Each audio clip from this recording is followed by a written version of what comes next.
AITA for buying my sister a super expensive gift for her 40th birthday? Auntie A, she's playing games and will drop as soon as she causes enough trouble.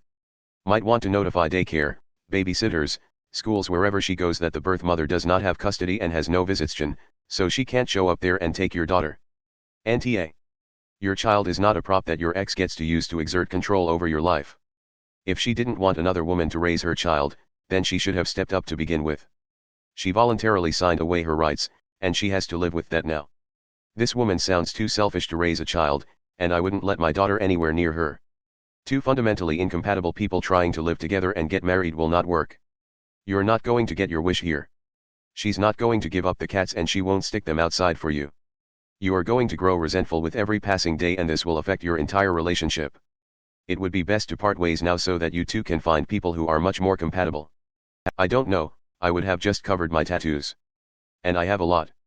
Not showing them the first time you meet doesn't mean not showing them forever. Auntie A, but you're being rigid and short-sighted. Except for your spouse, you don't get to pick your family. Perhaps he wants his grandparents to get to know you without their prejudice getting in the way. You're setting it up as a no-win for him and he is simply trying to give you the best chance to impress his family without their bias. Show up a few times, they like you and then move on.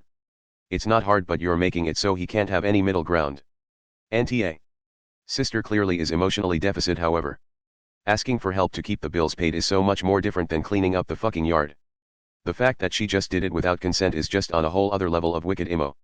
It's not her business to be posting about. While I was on maternity leave, my husband once asked me what I do all day. The next day I left him with the baby and was gone for 8 hours. He never asked me that again. Auntie A, unfortunately the shift after a baby is born is a very common dynamic. He slipped into outdated gender roles. Personally, I found a counselor who helped us get back on track to a more equitable system. It took us a lot of trial and error to figure out what worked for us. If you continue to take on all chores, just know it will get harder as your kid gets older. Better to divvy that up now as well as childcare. Auntie A, take the watch back and give your sister a $500 gift certificate and an apology for not honoring the code and doing the same for her. Then, end any discussion about it further. Your BIL is being a total A, and now your sister is following suit. You are not a bank. Return the watch. Give her a $200 gift card.